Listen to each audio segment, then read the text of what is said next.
Bonjour, Monsieur Christian. Bonjour. La première question, l'actualité l'exige. On est dans le processus électoral, bientôt il y aura dépôt des candidatures. Mais on sent l'organisation, d'abord le fichier électoral, l'OIF, prend avec beaucoup des noms, des empreintes qui n'ont pas connues. Est-ce que vraiment on aura les élections, selon vous, cette année?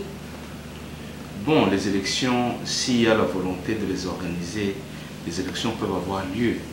Mais les élections ne peuvent pas avoir lieu dans n'importe quelle condition. Vous savez qu'aujourd'hui, on redoute qu'il y ait à peu près 10 millions d'enrôlés qui n'ont pas d'empreintes ou qui ont des empreintes incomplètes. Ça veut dire que ce sont des gens qu'on ne peut pas facilement identifier. Et ça pose un problème.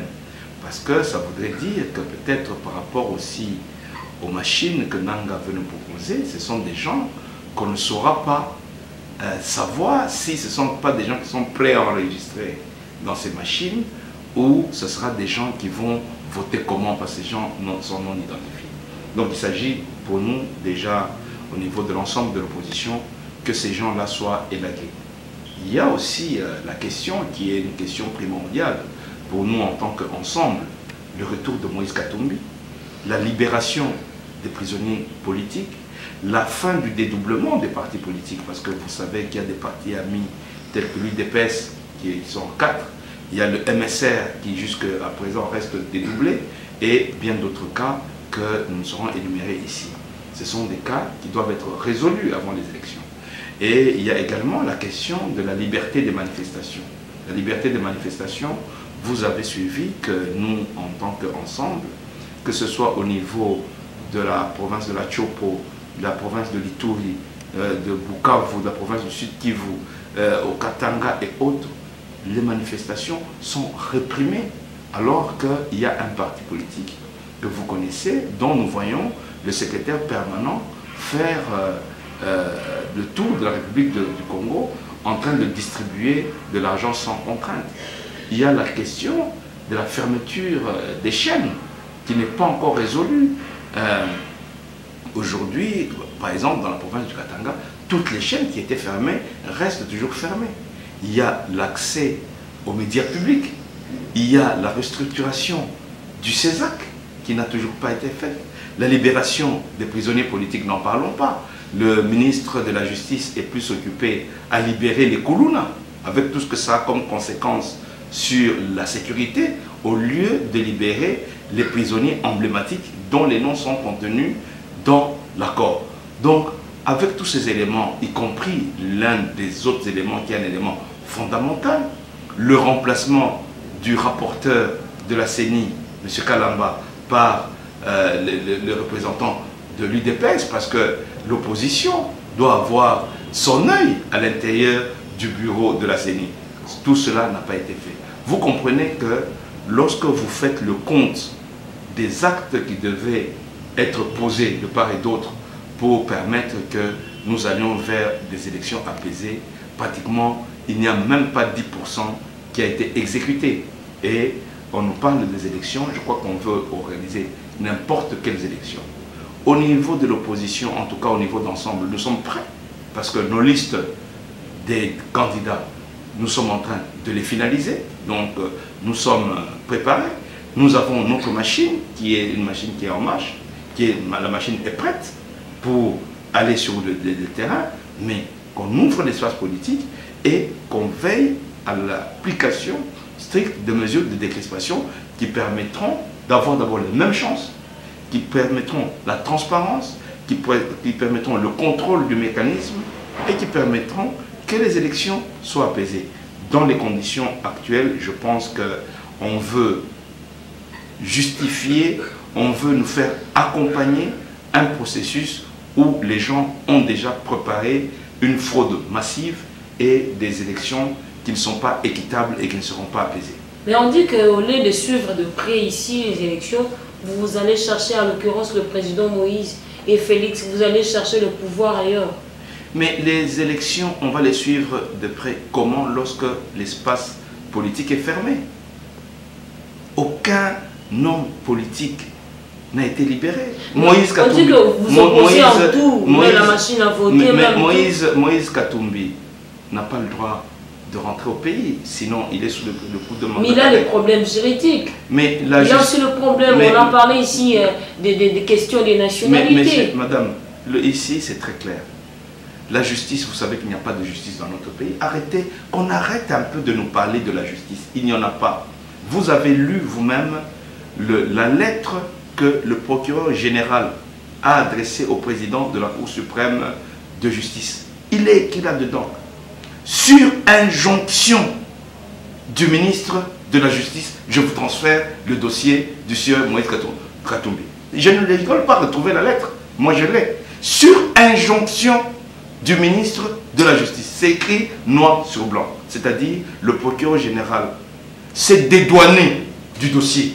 Il a dit non, peut-être si ça ne dépendait que de moi, justice, je pouvais ne pas transférer ce dossier parce que le dossier est vide. Maintenant, j'ai reçu l'injonction par lettre du ministre de la Justice. Ça veut dire qu'il n'y a pas de justice. Et vous savez très bien que la justice est instrumentalisée à fond.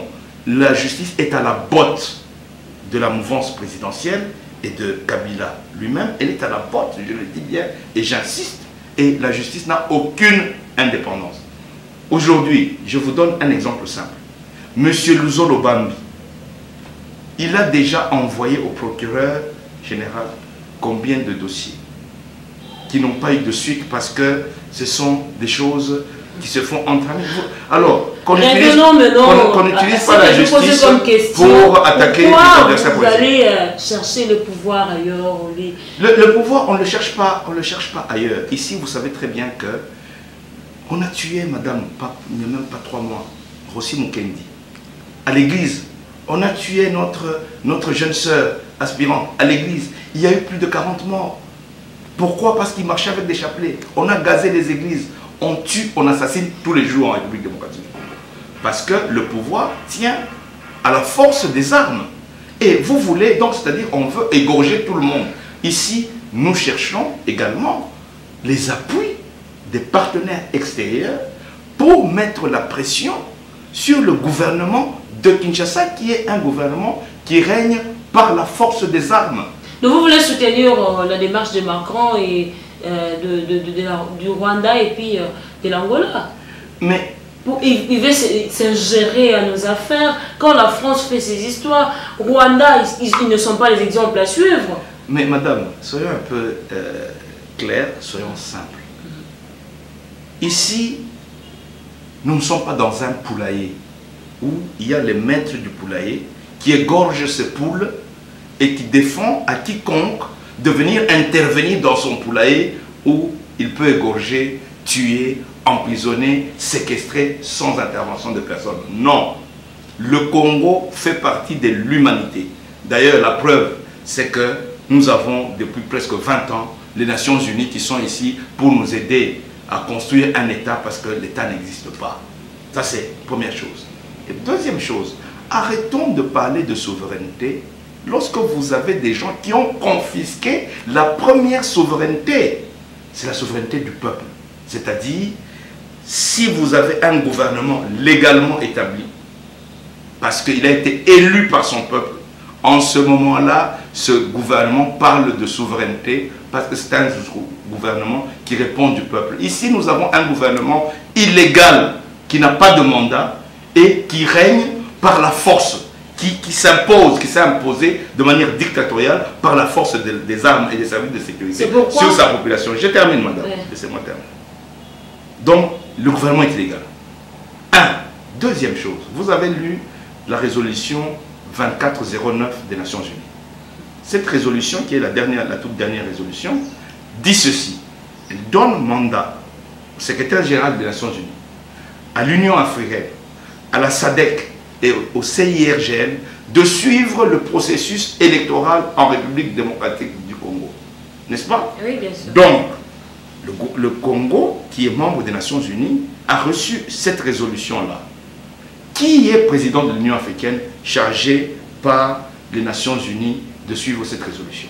Eh bien, je vous informe, si vous ne le saviez pas, que c'est Paul Kagame. Oui, je connais. Ok, donc Paul Kagame est bien dans la droite ligne de la résolution des Nations Unies. Ok. Qui est le président de la commission politique et sécurité de la SADC? Laurencio. C'est Lourenço, le président de l'Angola. Donc, il est vraiment dans la droite ligne de la résolution 2409. Qui est le président en exercice du CIRGL? C'est Sassou Nguesso.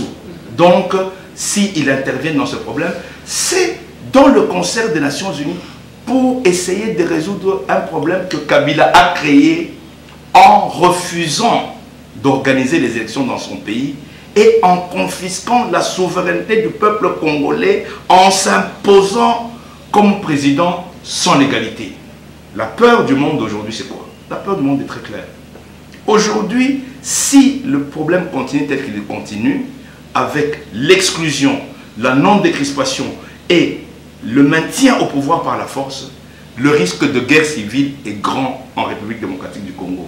Parce que ceux qui seront exclus n'accepteront pas de laisser un groupe régner par la force.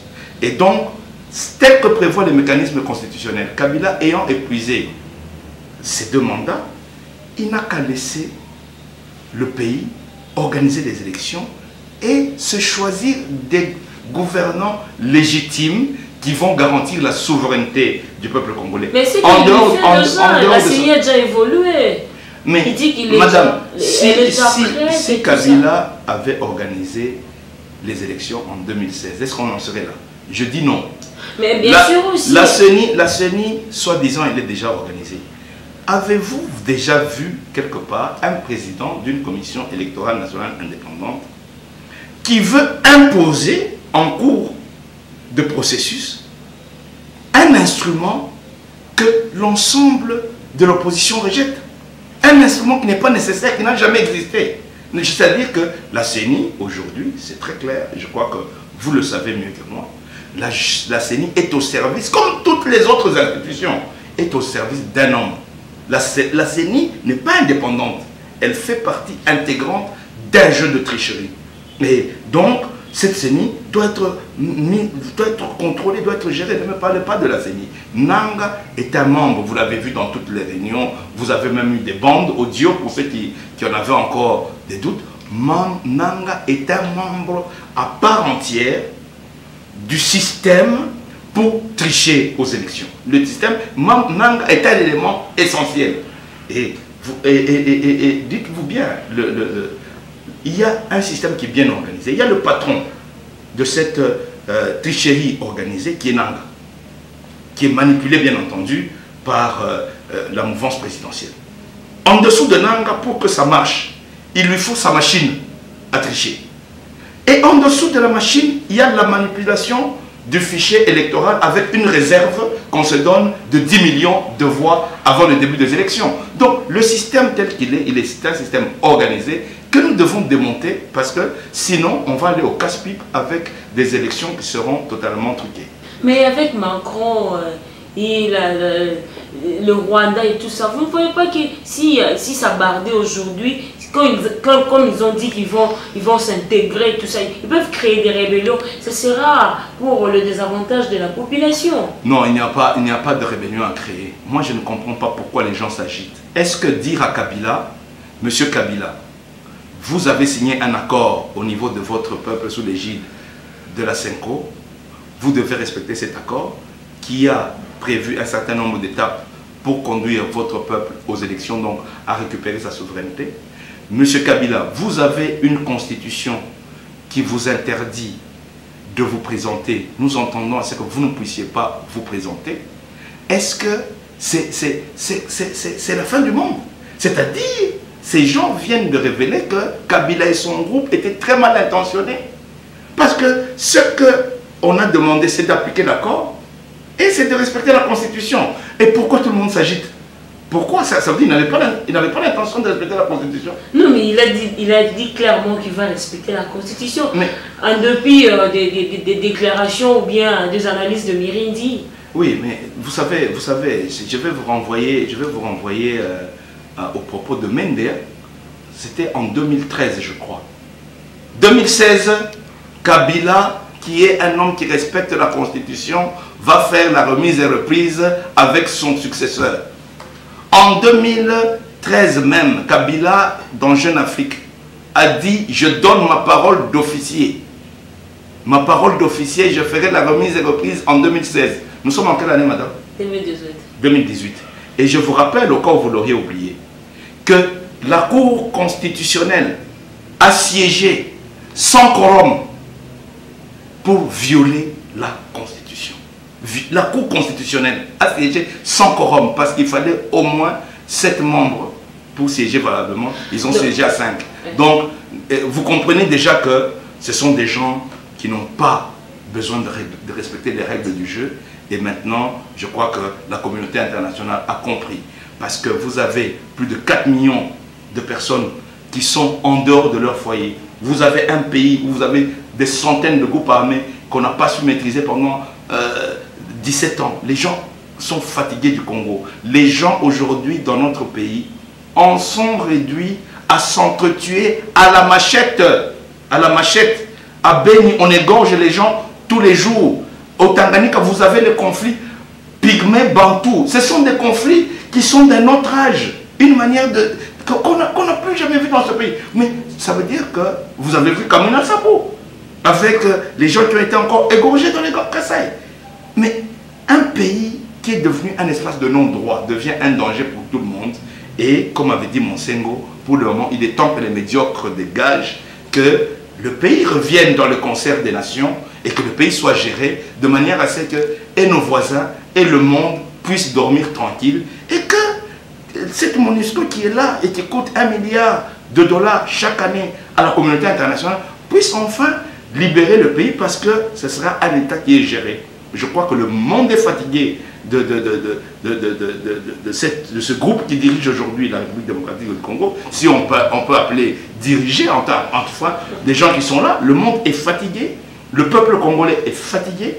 Il faut qu'on change, qu'on laisse le peuple voter les gens qu'il veut et que le pays rentre dans le droit chemin et que le pays soit dirigé. Pourquoi, par la faute d'un homme et de son groupe, un peuple doit croupir dans la misère, être en insécurité permanente? Même vous-même aujourd'hui, à Kinshasa, vous êtes en insécurité parce qu'on a libéré tous les colons. Il y a les problèmes de catch. Donc, à partir de 19 h, les gens commencent à vivre dans l'angoisse. Et c'est comme ça sur l'ensemble du territoire national. Mais ces gens, ils veulent s'accrocher au pouvoir pour faire quoi? Pour amener le peuple congolais où? Ou bien ils considèrent que c'est un territoire conquis et qui doit être pillé, les gens doivent être brimés. Non. Le peuple congolais demande une seule chose. Comme c'est lui qui est le propriétaire du Congo, il a le droit de choisir ses dirigeants librement. Oui, est-ce que le dire est un problème? Est-ce que le faire, laisser le peuple libre? Mais aujourd'hui, on peut monter, on peut tourner le problème dans tous les sens. La vérité, c'est quoi? La vérité, c'est que Kabila a triché. Il est là illégalement. Et nous sommes en 2018. Il aurait dû partir en 2016. Il a triché, il a pris 2 ans de plus sans aucune légalité. Et le monde lui dit maintenant, tu as pris de force la souveraineté de ton peuple. D'ici la fin de l'année, il faut que tu t'arrêtes. Et je crois que c'est de bon droit parce que le monde a besoin que le Congo avance. Parce que l'avancée du Congo va entraîner le développement, même y compris de tous les pays voisins. Oui, merci. On va chuter par cette question. Alors, s'il y a eu des élections, comme Moïse Katumbi, jusque-là, on ne sait pas s'il va revenir. Donc, l'ensemble, tous ceux qui soutiennent Moïse Katumbi, on va soutenir maintenant Félix Tshisekedi. On n'a pas encore conclu sur cette question précise. Mais je retiens que Moïse Katumbi et Félix Tshisekedi ont mis en place une équipe qui doit évaluer la situation. Première chose, d'abord, il faut finaliser un programme commun. Et deuxièmement, évaluer la possibilité d'avoir un candidat commun. Maintenant, on va voir celui qui a le plus de chances. Si c'est Katumbi, eh bien, ça sera Katumbi. Si c'est Tshisekedi, eh bien, ça sera Tshisekedi. De l'ensemble est prêt pour soutenir Félix Tshisekedi. Si c'est celui qui a le plus de chances, oui. Pour soutenir Katumbi, il faut répéter aussi que l'UDPS nous confirme aussi que si c'est Katumbi, qu'ils soient aussi prêts à soutenir Katumbi. C'est aussi clair que ça. Alors s'il dit non? Mais ils ne pourraient pas dire non tant que leur leader a dit que nous sommes dans le schéma d'avoir un candidat commun. C'est-à-dire, il faut évaluer la question de bonne foi de part et d'autre. Si nous sommes de bonne foi de part et d'autre, on peut pouvoir arriver à une solution. Oui, mais c'est Christian, je vous dis merci. Merci.